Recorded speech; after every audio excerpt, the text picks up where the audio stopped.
Hello, and welcome to my first review for the Future Movie Gang.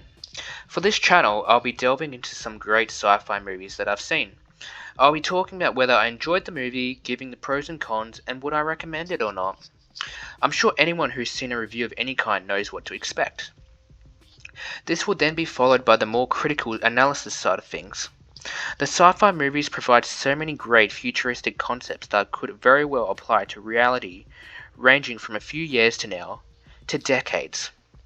Who knows, it's actually quite scary.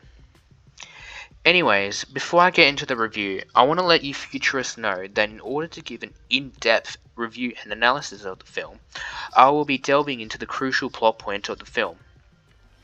So if you don't want to know plot point, I highly recommend watching the movie first, then returning to the review. I mean, you don't have to if you don't care, but you'll get more out of it if you do. Anyways, let's get right in. So, if I had to choose one body part to replace, which one would it be?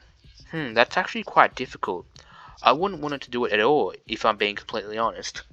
But if I had to, I would probably choose my left arm. Why is that? Well, maybe an explanation for another time. Or maybe I'm just a fan of Bucky Barnes, the Winter Soldier. Anyways, the movie that I'll be covering this week is Alita: Battle Angel.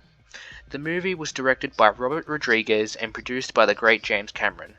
The movie stars Rosa Salazar, Christoph Waltz, Jennifer Connelly, and Mahershala Ali. It follows a female cyborg named Alita, who's scavenged by a man and given a new life, a blank slate. Memories of her past life elude her. However, as she explores the futuristic scrapyard of Iron City, her past life starts to reignite, whilst dealing with the dangerous and mysterious inhabitants of the city. I had first heard of this movie back when it released in 2019, and to be honest, I wasn't that interested in it. So going into the movie, I didn't really have any expectations. However, I thought the movie was actually quite good.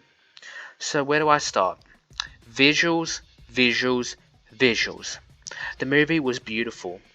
From the cyborgs to the beautiful Iron City. The CGI is amazing, ranging from the excellent fight sequences, such as Alita versus the many cyborgs in the movie, and the epic rollerball sequences. The visuals is where the movie truly shines. The story was fine. I mean, it wasn't the biggest appeal to me. There were certain aspects such as Alita exploring the Iron City's ins and outs that were pretty interesting. The culture of the place was also quite enthralling. So how would we fare in a place like that? Anyways, there are also very dark moments in the story, such as certain dialogue that is spoken by Gruishka, and the fate of Jennifer Connelly's character, Shirin, which was probably the darkest part of the movie. A fate worse than death.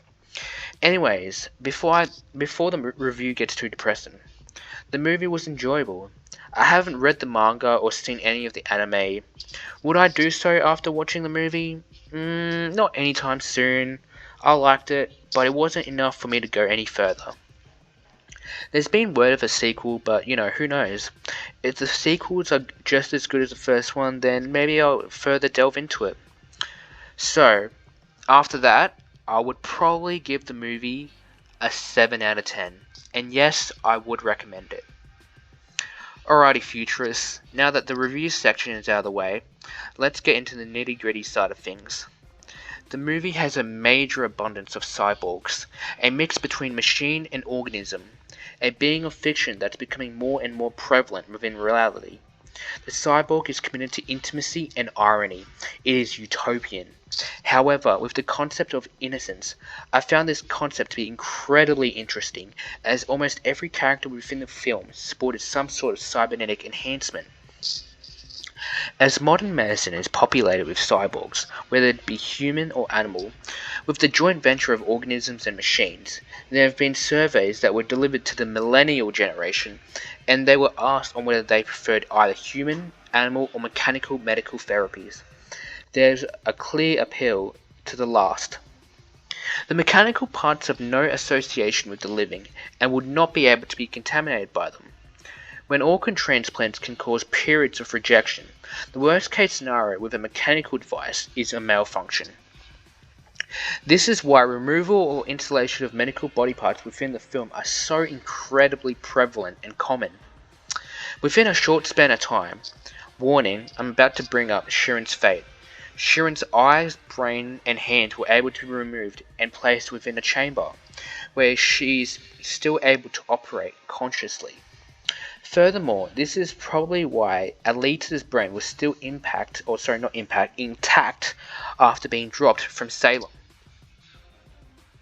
Onto a more light-hearted topic, Alita was without a doubt the most powerful cyborg within the movie, and that was before she attained her berserker body. The cybernetic technology is an extension of a person's physical and nervous system. This grants the user increased power and speed.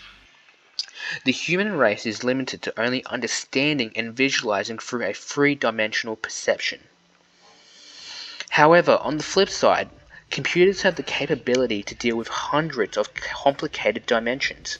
The human means of communication essentially means transferring complex signals from one brain to another with the use of a mechanical medium, such as speech, which can be incredibly slow. So in terms of power and speed, connecting the brain to an implant could open up vast advantages of machine intelligence and communications. But how close are we to something like that? Well, in 2016, Silicon Valley developed a device called Utah arrays. They are two small squares of silicon that protrude metal electrodes in which they're surgically implanted using the metal cortex, the part of the brain that controls movement. They act as if the user is holding a gaming controller and is able to control a cursor selecting letters on a screen. While this technology has a long way to go, it has proven that brain implants are possible. The technology isn't wireless, and tasks that are executed are limited due to the system only able to record a tiny fraction of the billions of neurons in the brain. So who knows, as Alita Battle Angel takes place in the year 2563, over 5 centuries from our timeline, one could only hold a candle to what innovations mankind could create in the next few decades, let alone centuries. And that, ladies and gentlemen, was my first review for this channel.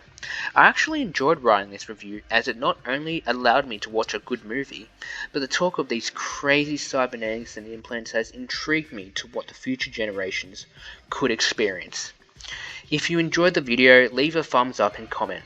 A comment would definitely be much appreciated, as I'm constantly looking to improve myself and see what my viewers are thinking. Also, if you have any suggestions for the next movie that you want me to cover, just leave it down below. And futurists, I'll see you in the future.